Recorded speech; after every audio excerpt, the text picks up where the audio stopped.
Praise the Lord. जय मसीह की प्रिय भाइयों और बहनों, एक बार फिर से बाइबल अध्ययन सेशन में आपका स्वागत है। ये मंगलवार को 6:30 बजे हम लोग चर्च में रखते हैं और उसके साथ ऑनलाइन भी ये सेवा उपलब्ध है ताकि हम इससे लाभ उठा सकें।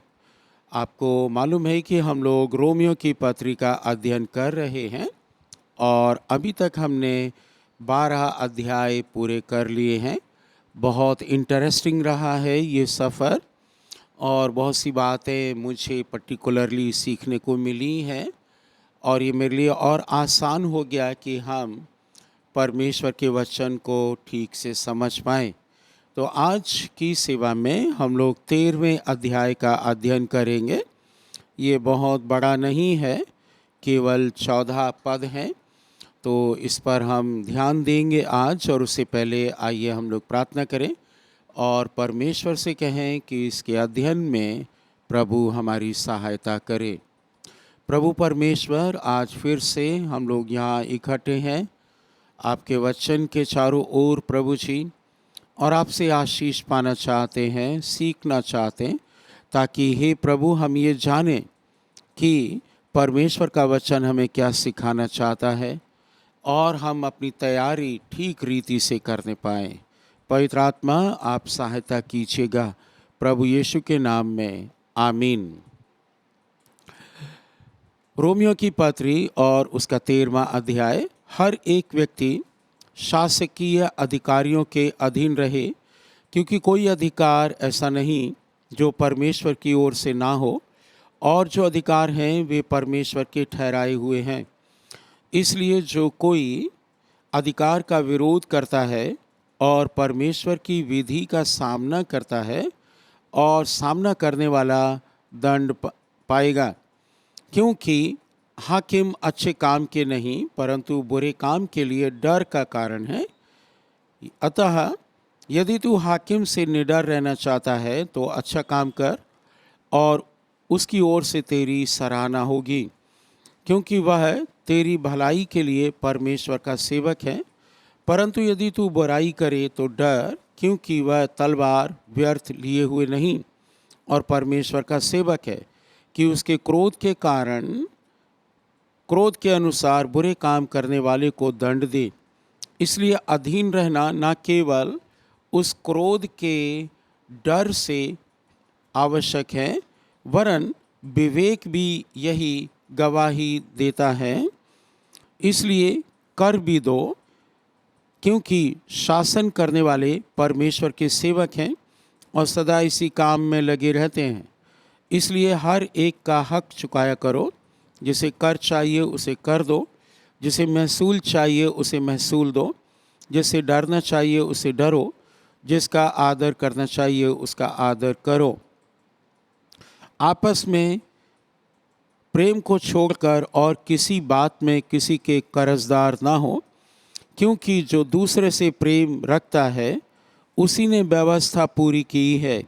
क्योंकि यह है कि व्यभिचार ना करना, हत्या ना करना, चोरी ना करना, लालच ना करना, इन सब को छोड़ और कोई भी आज्ञा हो तो सबका सारांश इस बात में पाया जाता है, अपने पड़ोसी से अपने समान प्रेम रख।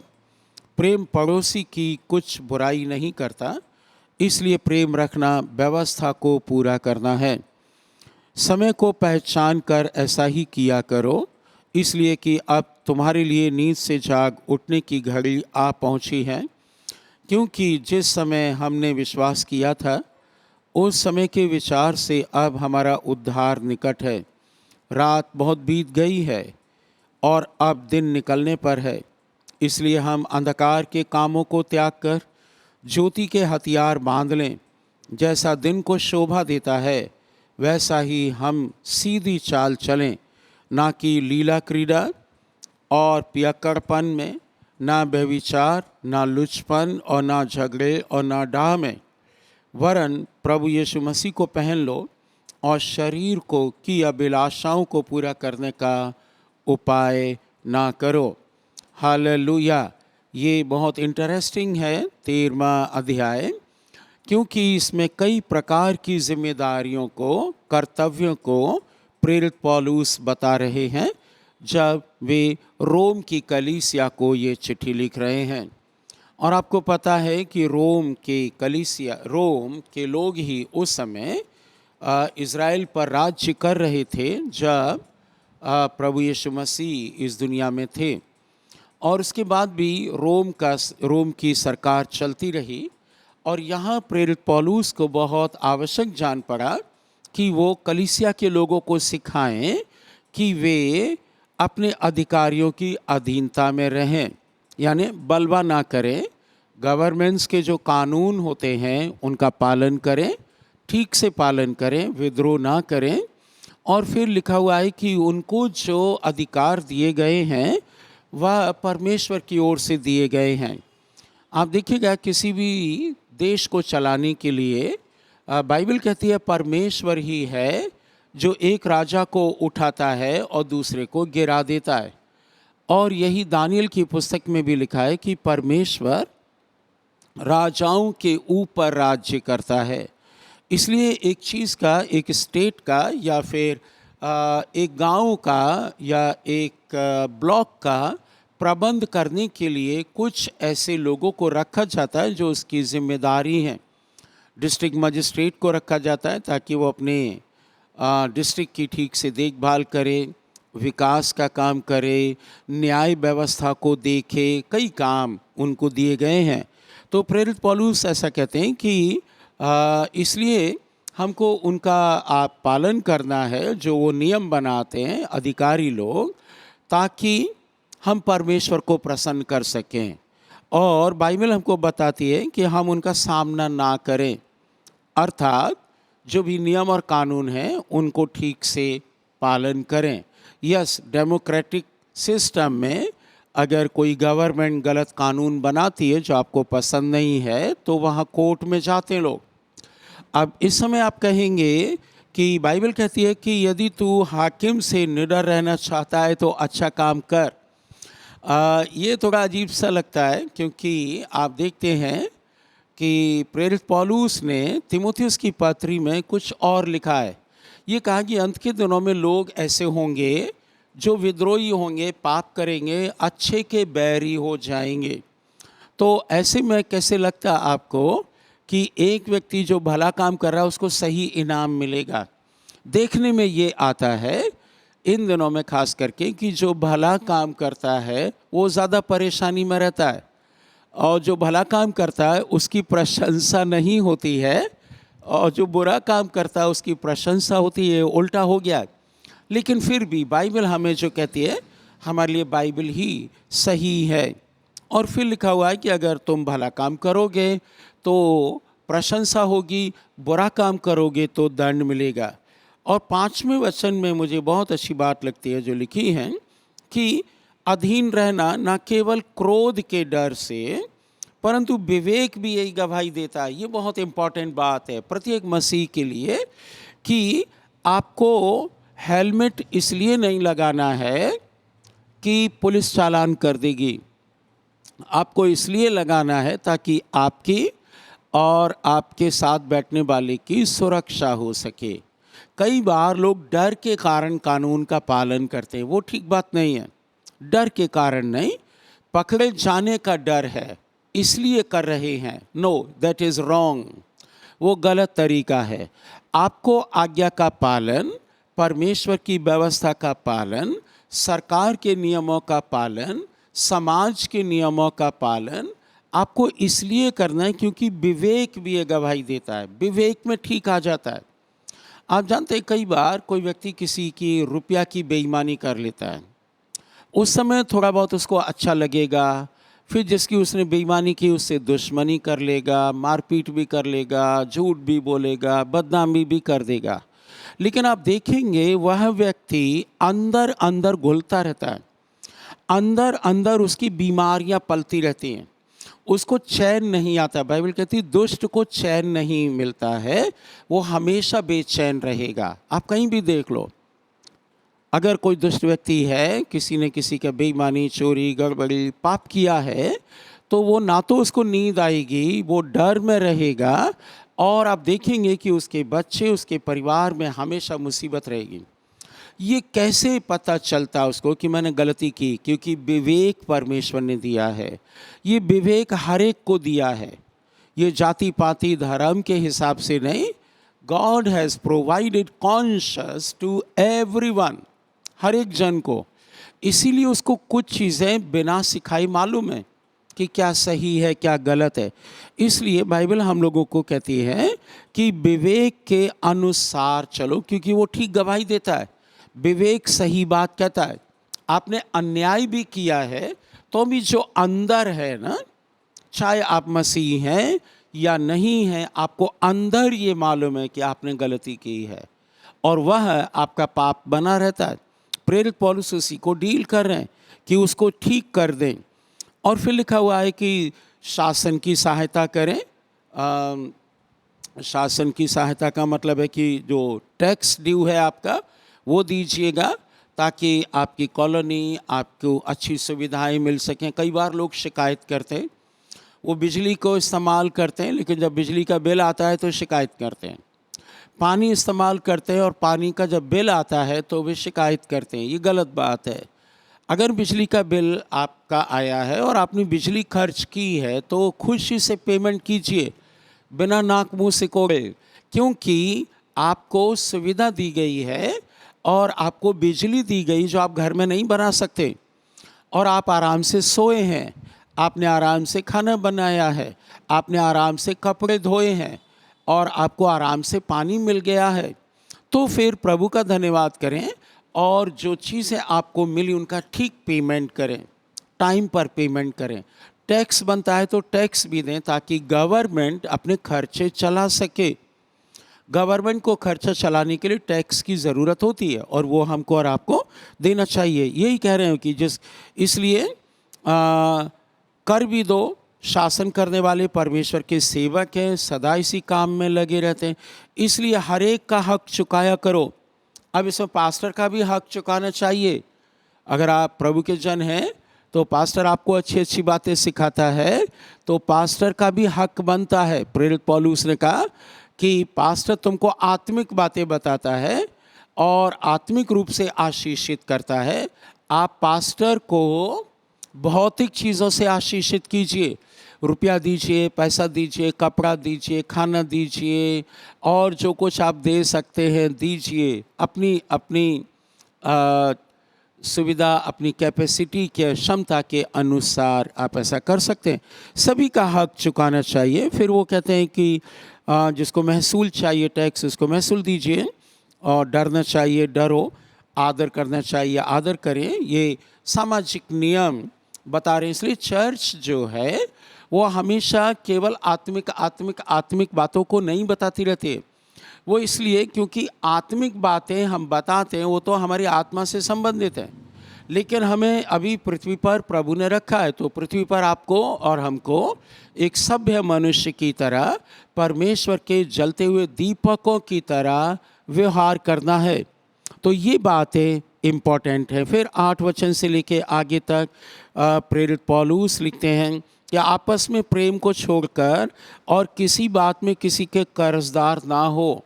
ये बहुत इम्पॉर्टेंट बात है जो क्रिश्चियंस को भी सीखना है कि अगर आप किसी के कर्जदार हैं तो केवल प्रेम के बने रहिए। प्रेम के अलावा अगर आप किसी के किसी भी बात में कर्जदार हैं तो एक्चुअली में आप गुलाम हैं।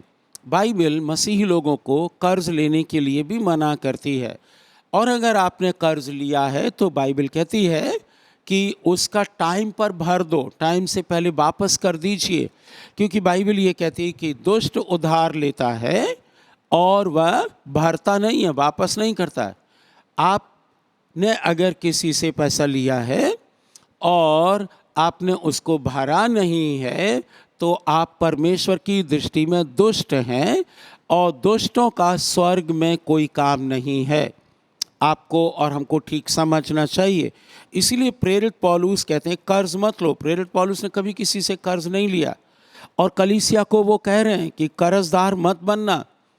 एक रोटी है खा के जी लेना, काम करना, काम से पैसा कमाना, तब और अच्छा खाना खाना, अच्छे कपड़े पहनना और उधार से बचना। अगर जिस दिन आप उधार लेते हैं उसी दिन बाइबल बताती है आप कर्जदार हो जाते हैं।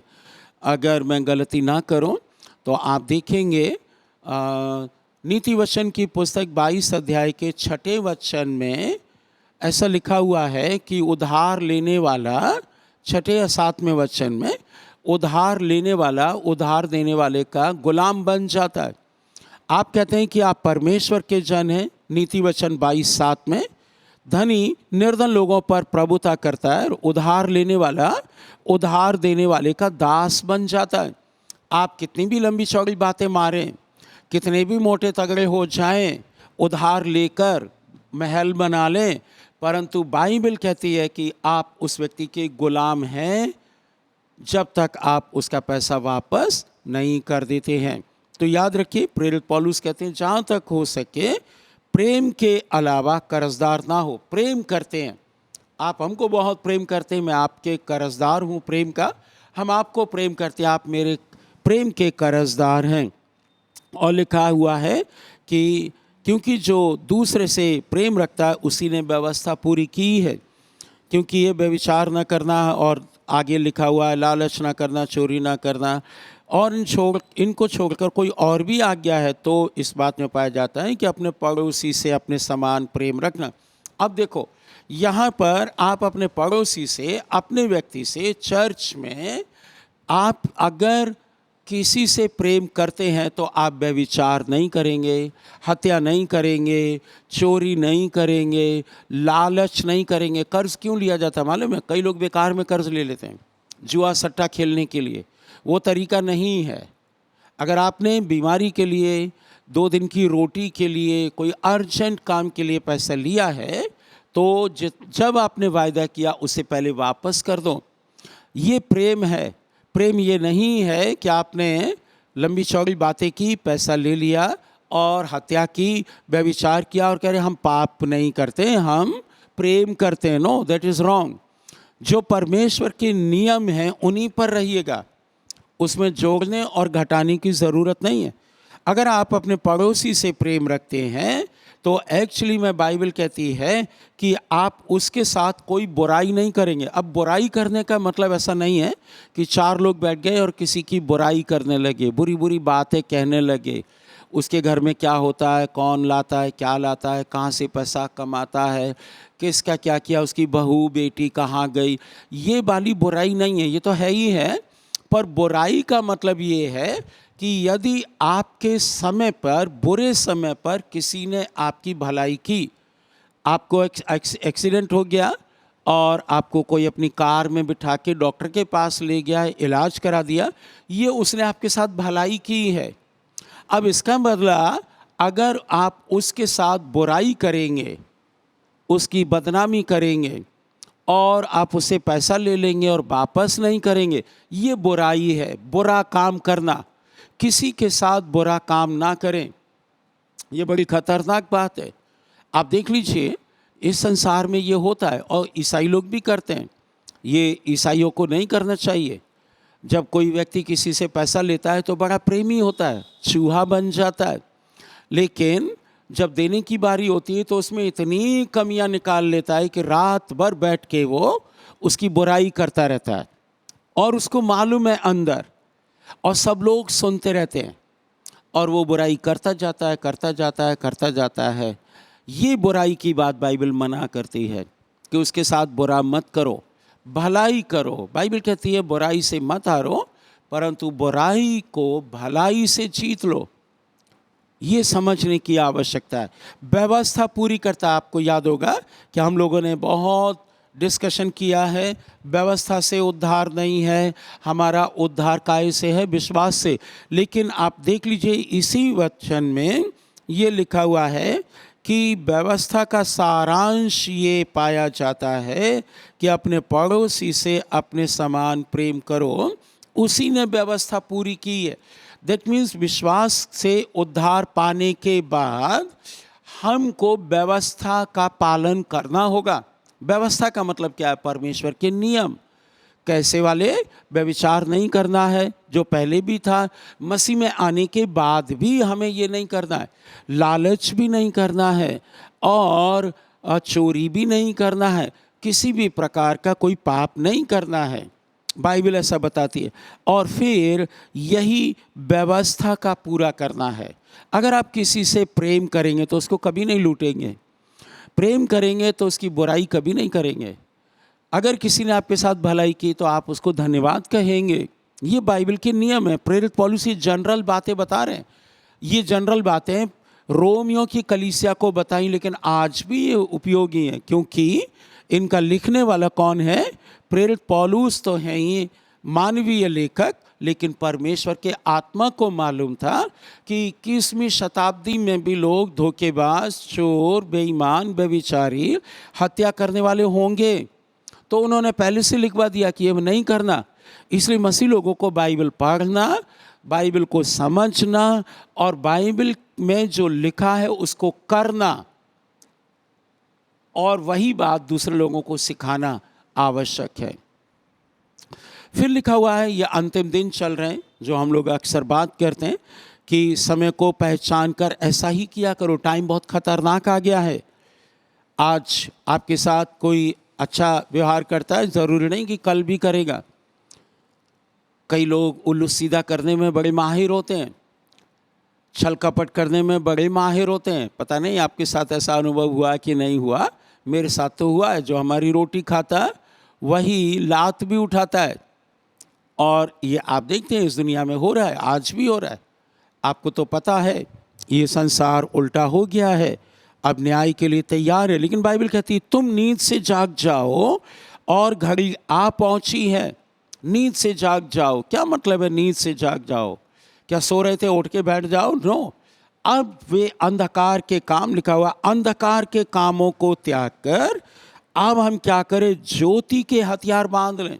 ये हथियार कौन से काम है?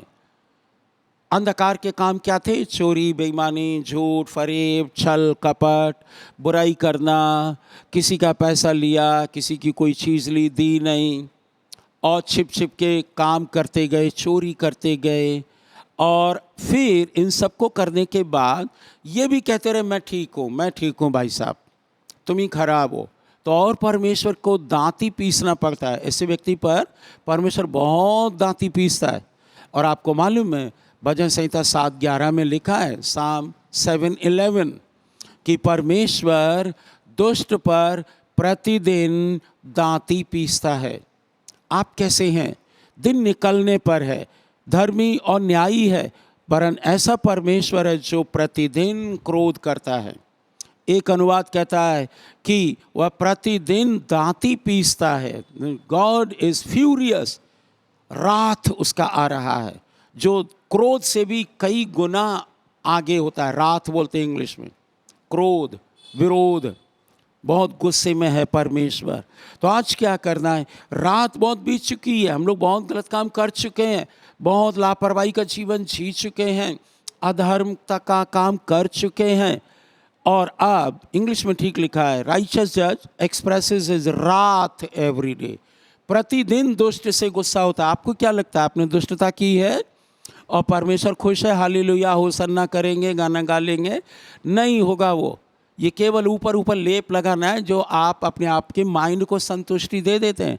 लेकिन जो जड़ है वो ये कि आपको अपना काम ठीक करना है, यानी अंधकार के कामों को त्याग कर, 12 वचन में ऐसा लिखा हुआ, अंधकार के काम को त्याग कर अब ज्योति के हथियार बांध लें। वो काम छोड़ दें जो अब तक करते थे। जहाँ तक हो सकता है, किसी की रजाई लाए हो उसको वापस कर दो, गद्दा लाए हो उसको वापस कर दो, पैसा लाए वापस कर दो। अगर आपको पैरों में भी गिरना पड़े तो गिर जाओ। अगर किसी की भैंस ले आए हो वापस कर दो, किसी का मोबाइल ले आए हो चोरी करके या आ भी गया है उसको वापस कर दो। आपको याद आता है कि आपने 15 साल पहले किसी के साथ बेईमानी, झूठ, छपेट किया है, उसको ठीक कर लो। चले जाओ, फ़ोन कर लो और अब ठीक कर लो, क्योंकि वो दिन आने वाला है जिस दिन कोई काम नहीं हो पाएगा, चेंजेस नहीं हो पाएंगे। आज अगर आप जिंदा हैं तब तक तो आपके पास टाइम है, ठीक कर सकते हैं। और फिर आगे लिखा हुआ है, जैसा दिन को शोभा देता है वैसा ही हम सीधी चाल चले। हालेलुया। सीधी चाल बहुत इंपॉर्टेंट है मेरे प्रिय भाई और बहनों। बाइबल कहती है सीधे लोगों के निकट परमेश्वर रहता है। लिखा है सीधे लोगों के की संतान आशीष पाएगी। अगर आप चाहते हैं आपके घर में लूले, अंधे, कांड़े, लंगड़े, गरीब, कंगाल, पियक्कड़ और सट्टेबाज और जुआड़ी और धोखा देने वाले, जेब कतरा और क्या बोल सकते हैं, व्यभिचारी पैदा ना हो, तो आप आज से सीधी चाल चलना शुरू कर दीजिए। आपके जीवन में, परिवार में देखेंगे खुशहाली आ जाएगी। मेरे पास कई एक उदाहरण जो मैं दे सकता हूँ, जिन्होंने सीधी चाल नहीं चली, उनके परिवारों में कई पीढ़ियों तक, बाइबल तो कहती है 4 पीढ़ियों तक, लेकिन मैंने कई पीढ़ियों को देखा है। और मैं जानता हूँ कोई लंगड़ा के चल रहा है, कोई लाठी के सहारे चल रहा है, किसी की खेती बिक गई, किसी का दामाद जवानी में 1 साल पहले शादी किया वो मर गया, बेटी को फिर घर बुलाना पड़ा। ऐसी ऐसी मुसीबतें आ रही हैं, हो रही हैं, और केवल इसलिए कि घर के स्वामी ने, पापा ने या मम्मी ने सीधा जीवन नहीं जिया। मसीह को जानने के बाद भी उनको बताया गया, बाइबल ये डिमांड करती है, उन्होंने रिजेक्ट किया। इसलिए सीधी चाल चलें। और फिर लिखा हुआ लीला क्रीड़ा। लीला क्रीड़ा अक्सर समझते हैं ना, लीला क्रीड़ा का मतलब होता है फिल्मी गाना पे डांस करना और अलग अलग प्रकार पे डांस करना जो परमेश्वर को प्रसन्न नहीं करते हैं। उससे 2 दुष्ट आत्माएं जो रोम की और यूनान की हैं, उनके प्रति अपने शरीर को समर्पित करना है। इन दिनों में एक ट्रेंड चला है कि लोग शादी, क्रिश्चियन शादी चर्च में करते हैं, लेकिन क्योंकि चर्च में उनको ये सीधा बता दिया गया है कि डीजे नहीं बजाना है, डांस नहीं करना है, इसलिए वो रिसेप्शन कहीं और करते हैं और चर्च में पैसा ना देने से बच जाते हैं और कहीं और पैसा दे आते हैं, अन्य जातियों को धनवान बना देते हैं। प्रॉब्लम दोनों तरफ है। पास्टर्स, बिशप लोग ये बताते नहीं हैं कि लीला क्रीड़ा एक्चुअली में क्या है। अगर लीला क्रीड़ा बता देंगे तो वो नहीं करेगा, लेकिन मैंने पुराने क्रिश्चियंस को देखा है, इसको पढ़ते ही नहीं है वो। गलातियों की पुस्तक में इसका जिक्र डिटेल में है। लीला क्रीड़ा का मतलब होता है कि आप उन गानों पर जो लस्टफुल हैं, व्यभिचार की ओर ले जाते हैं, डांस करवाते, आपके शरीर को कंट्रोल करती हैं, वे 2 दुष्ट आत्माएं जो बड़ी तगड़ी हैं। और आप देखेंगे जब आप गांव में, जब कहीं भी जाएंगे, कोई भी ढोल तमाशा बज रहा होगा, डीजे बज रहा होगा, तो आपके पैर वो दुष्ट आत्माएं उस पर चलाने के लिए उत्साहित करेंगी। आप रुक नहीं पाएंगे क्योंकि दुष्ट आत्माओं का वो काम है, आपने समर्पित कर दिया है। तो लीला क्रीड़ा का ये खास मतलब है। इसलिए जब भी आप सुनते हैं, समझते हैं, तो उनको बता दें लीला क्रीड़ा का भयंकर परिणाम होता है। इसलिए आप देखिए क्रिश्चियन लोग बड़े दुखी भी रहते हैं और उनको मालूम नहीं है ये बात, वे अनजाने में करते हैं क्योंकि पास्टर लोग इसको ठीक से बताते नहीं। पियक्कड़पन, व्यभिचार, लुचपन और झगड़े और ईर्ष्या में बहुत समय बिता दिया है। अब हम लोग क्या करें? ऐसी चाल चलें जैसा दिन में चलते हैं, अंधकार में नहीं चलते। यानी ऐसे चाल चलें कि हम परमेश्वर के लोग और इन चीज़ों का पालन करें। और फिर लिखा हुआ है वरन प्रभु यीशु मसीह को पहन लो। हालेलुया। जब आप प्रभु यीशु मसीह को पहन लेते हैं और फिर आप ठेका पर जाते शराब पीने के लिए और ख़रीदने के लिए, तो यीशु मसीह उतर के भाग जाते हैं, तो आप वहाँ नंगे हो जाते हैं। फिल्में देखने जाते हैं तो यीशु नहीं जाएंगे फिल्में देखने। आप अगर डांस करने जा रहे हो तो आप खूब अच्छी साड़ी या कुर्ता पजामा या पैंट शर्ट पहने हुए हो और वहाँ पर अगर डांस कर रहे हो तो आप आत्मिक रूप से नंगे हैं, क्योंकि आपने कभी यीशु को पहना था लेकिन फिर वहाँ जाके आपने उतार दिया, आप नंगे हो गए। इसीलिए बाइबल कहती है कि मसीह को पहन लो। अगर मसीह को पहने रहोगे तो हो गया क्या? रात के 12 बजे भी शैतान आपको भरमाएगा तो आप नहीं जाएंगे। कितनी भी बड़ी पार्टी अरेंज होगी तो भी आप नहीं जाएंगे। ये नियम है। और शरीर की अभिलाषाओं को पूरा करने का उपाय ना करो। शरीर की अभिलाषाओं को पूरा करना, लेकिन शरीर की आवश्यकताओं को पूरा करना ज़रूरी है। जैसे आपको अच्छा खाना खाना है, पर्याप्त रेस्ट करना है, अगर आप बीमार हैं तो दवाई गोली लेना है, और आपको पर्याप्त काम भी करना है, अपने परिवार की देखभाल भी करना है। ये ज़रूरी बात है। ज़रूरतों को प्रभु पूरा करेंगे। अभिलाषाएं बढ़ती जाती हैं। There is no end to the wishes of life. अगर आपके पास स्कूटर है तो आपका मन करेगा कार है, उसके बाद फिर बड़ा चाहिए, फिर और चाहिए और चाहिए, और हवाई जहाज तक आप रुक पाएंगे। तो यहाँ पर शरीर की अभिलाषाओं का उपाय पूरा करने का उपाय ना करो। बहुत से लोग शरीर की अभिलाषा को उपाय करते हैं। सट्टा खेलना है तो अभी उपाय क्या चाहिए? पैसा तो है नहीं, अपने घर को कुछ बेच दो, दूसरों से झूठ बोल के ले आओ, और ये उपाय करते रहते और अंत में वे समय से पहले बूढ़े हो जाते हैं, और फिर समय से पहले वे मर भी जाते हैं और बदनामी भी कराते हैं। पियक्कड़ लोगों की कहीं भी मैंने नहीं सुना कि पियक्कड़ लोगों की बड़ी इज्जत हो रही है। मैंने नहीं सुना व्यभिचारियों की, पियक्कड़ लोगों की, व्यभिचारियों के लुचपन में, लीला क्रीड़ा वाले में ऐसों का कोई आदर नहीं होता है। तो आज हम लोग को कई चीज़ें यहाँ सीखने को मिल गई हैं। एक दूसरे से प्रेम करें, किसी के साथ बुराई ना करें, जिन्होंने भला किया है उनका धन्यवाद करें, उनके साथ भलाई करें, और सीधा जीवन जिएं, और मसीह के आने के लिए अपने आप को तैयार करें। ये प्रेरित पौलुस रोमियो की पत्री को लिख रहे हैं, रोमियो के चर्च को लिख रहे हैं, लेकिन ये मेरे और आपके लिए भी है, दुनिया के हर एक चर्च के लिए है, ताकि हम इन पर गौर करें और इन पर चलने के लिए कोशिश करें। परमेश्वर आपको आशीष दे। जय मसीह की।